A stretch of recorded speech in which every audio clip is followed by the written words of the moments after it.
I know a lot of you guys have been waiting with bated breath for today's video. Yes, today's camera comparison is one that is a very important one, where we're going to be comparing the Realme X2 Pro against the Redmi K20 Pro and the OnePlus 7T. Camera setups and flagships that are all the rage these days. I'm Ershad from Mr. Phone, and let's get this very important camera battle started.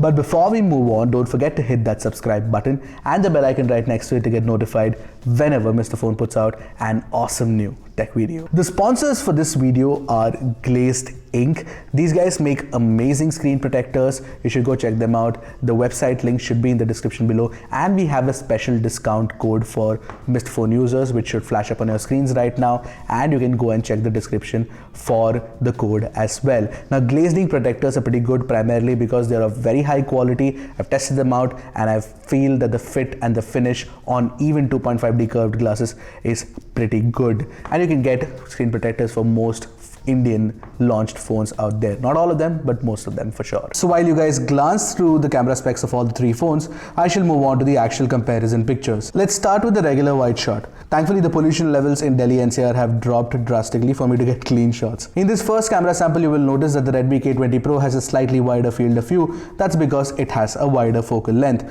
When it comes to color reproduction, you can't really tell the difference, but the K20 Pro has a more natural looking palette compared to the OnePlus 7T and the Realme X2 Pro. The other two are slightly oversaturated. Now, dynamic range is something that cannot be tested in this scenario, but I have another sample after this one. However, what we are looking for is the level of details captured by the sensor mainly. And this is where I want to talk about how the pixel bin shots on the 48 megapixel Sony IMX586, when tuned properly, offers far more details compared to the 64 megapixel Samsung GW1. When you look at a 100% crop which has a tree in the foreground and the three buildings behind it, you will clearly see that the K20 Pro has the crispest of details, followed by the Realme X2 Pro and the OnePlus 7T. That said, the X2 Pro shot has a lot of noise around the corners, and there are some jagged edges that you can notice on the building as well. Let's come to the second shot, where we're looking specifically at the dynamic range performance.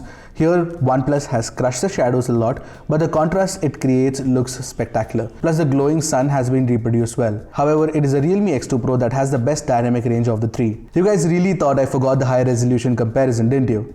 Well, I've got you covered. Now, I know the K20 Pro has great dynamic range, but that doesn't matter in this context when you look at the 100% crop. In that scenario, the OnePlus 7T just beats the pants out of the other two. That's the capability of the IMX586 sensor. The K20 Pro unfortunately uses its image algorithm to bungle up crisp details. In fact, in certain areas, the 64MP camera looks objectively worse with blotches instead of sharpness. So yeah, overall, I think the OnePlus 7T has an edge over the other two, but it's not like a huge margin or anything. In the ultra-wide testing, I noticed that the Redmi K20 Pro can go really wide, which means that the lens barrel distortion is heightened as a result. As far as the details and the dynamic range go, the OnePlus 7T is clearly the better phone compared to the other two. If you check closely, the Realme X2 Pro's wide-angle camera can't do much to correct the color artifacting around the zigzag pattern on the building. You will see a little bit of green bleeding from the blues. The second picture just establishes the OnePlus 7T's dominance in the wide-angle testing with excellent dynamic range control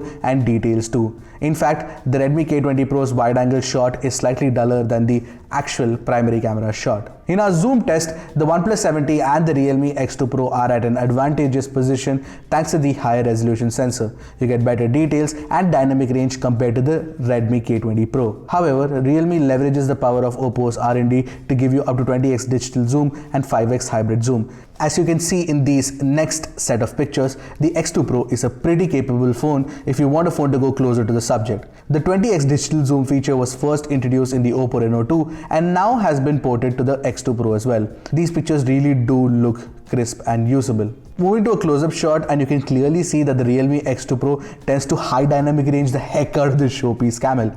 It looks good but super unnatural. At closer crop, you can clearly see crisper details across the image on the Redmi K20 Pro and the OnePlus 7T. But the dynamic range control is way better on the 7T, even if it looks slightly underexposed, and therefore taking the crown for this round. I went even closer to check the macro mode on the cameras available on the OnePlus 7T and the Realme X2 Pro. Both the cameras do look good and offer a similar level of details, but then again, colors and dynamic range are better on the 70 shot. The best I could do to simulate macro photography on the Redmi K20 Pro is take a 2x telephoto shot and go close to a subject, but a dedicated macro mode definitely does better. In portrait shots, all the three phones do a stellar job of edge detection and background blur consistency, but the Redmi K20 Pro and the OnePlus 70 choose to use the telephoto lens to zoom into the subject for a more natural shape of the face. Plus the colors are definitely more accurate on the OnePlus 70. The K20 Pro has a very heavy green tint that seeps into the facial tones, whereas the X2 Pro goes for a heightened reddish glow. Overall, I'd pick the OnePlus 70's portrait as my winner in this round of testing. The one reason why I like the OnePlus 70's selfie that you see on your screen right now over the other two is clearly the dynamic range in the background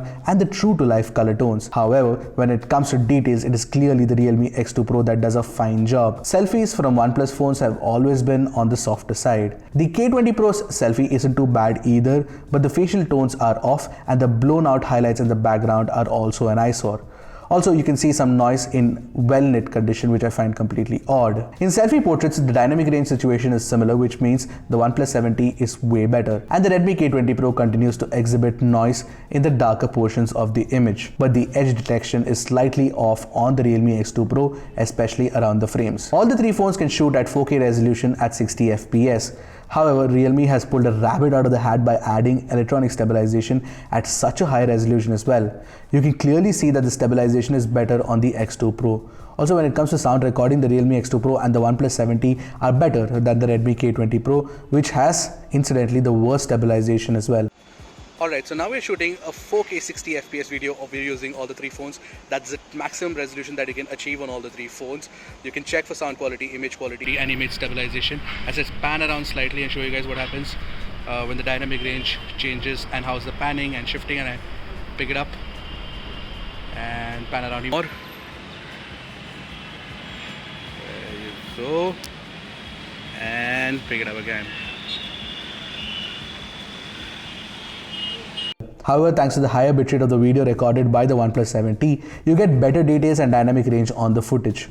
The oversaturation is a bit irksome though. I also tested 1080p 30 FPS footage and the differences are almost negligible. I'd easily choose the X2 Pro as my go-to camera for video recording. Good job, Realme. All the three phones can shoot video using the wide-angle camera, but only the Redmi K20 Pro can shoot in 4K, which gives it an upper hand. When you shoot a video with the front camera, all the three phones top out at 1080p resolution. The OnePlus 70's video stands out for me thanks to the stabilization despite the crop. Plus the dynamic range and the sound recording is better too. So the TV cabinet that you see in these pictures was a way off from the tube light in my house. Here's how all the three phones have decided to handle the picture and why I think the Realme X2 Pro is the best of the lot. Let's start with the OnePlus 70. The OnePlus 70 has picked a brighter point for exposure and thereby blowing out the white light portions on the TV. Also, the 70 has applied aggressive noise correction and softened the details as a result. Plus, the high contrast kills the details in the shadows, which is a regular trend with the OnePlus 70. The Redmi K20 Pro offers a lot of details and the color palette isn't too crazy, but the blown out highlights is the biggest letdown. The Realme X2 Pro does an excellent job with the dynamic range control, even if it ends up underexposing the image a couple of notches. And the sensor details at close crop are pretty good despite the excessive noise around the corners. Now you know why I prefer the Realme X2 Pro over the others while shooting indoors. Yes, I know my selfie captured by the X2 Pro right now looks excellent, but the colors are so off it is not even funny. The t-shirt is black in color instead of blue. The red Supreme patch is punchier than acceptable.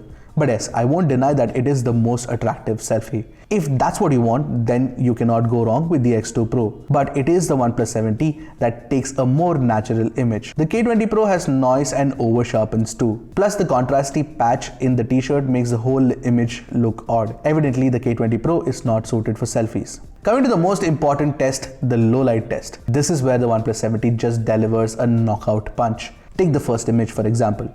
At first glance, you don't see the difference, but at closer crop, your eyes will perk up at the details captured by the OnePlus 70. With night mode turned on, it becomes even more apparent.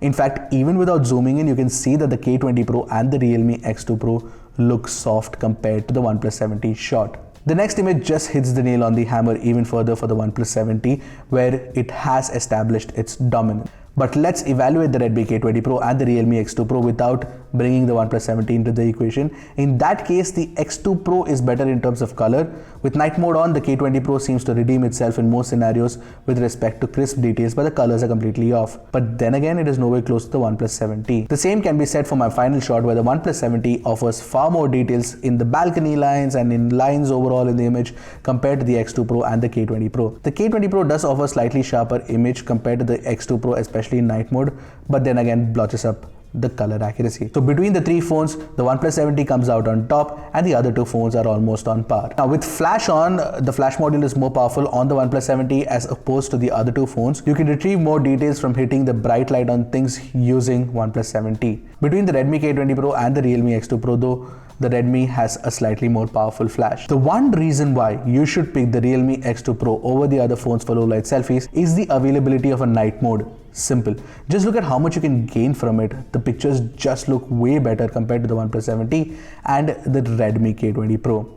Now, with flash on, the OnePlus 70 strikes back to finish it off in style, which gives us a perfect segue onto the conclusion. So yeah, as you can see on your screens right now, we have the final points tally, and the OnePlus 70 definitely comes out on top as a winner, and I'd easily gravitate towards the OnePlus 70 as my shooter of choice between the three phones.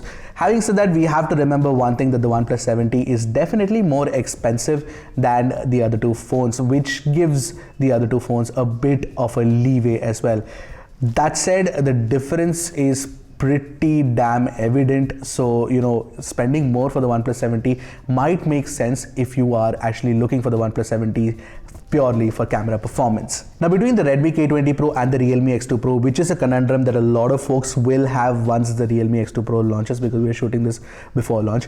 Now between those two, especially purely for camera performance, I think the Realme X2 Pro is hands down, objectively and subjectively better. So if you are making a purchase decision just for camera performance alone, I'd say that eyes closed, pick up the Realme X2 Pro instead of the Redmi K20 Pro. Now, one of the things I want to discuss with you guys is color science parity, and that is very important in the context of triple camera setups. Now, the OnePlus 70, as you can see on your screen right now, has the best color science parity. Now, when we move to the Realme X2 Pro, you will see that the wide angle picture is duller and the sky's color is not accurate compared to the regular camera. You can't tell that difference in the zoom camera though. Now with respect to the Redmi K20 Pro, it does a fairly good job, almost on par with the OnePlus 70, but the dynamic range parity is not that good. So therefore this matters when you're looking at camera performance, where phones like the iPhone 11 Pro distinguish themselves. The OnePlus 70 also stands tall. Now a lot of you guys will go, oh my god, the K20 Pro has Gcam support, but that Gcam support is of course there on the OnePlus 70 and the Realme X2 Pro as well. So therefore that doesn't give the K20 Pro any sort of special advantage. Plus this comparison is not about Gcam support. I'm looking purely at the default stock cameras on all the phones, which is what most consumers will be using anyway. So that was my comparison between the three phones. I hope you guys liked it, and if you guys have any questions or comments, do let me know in the comment section below. Until next time, this is Ershad from Mr. Phone signing off. Goodbye and Godspeed, my friends.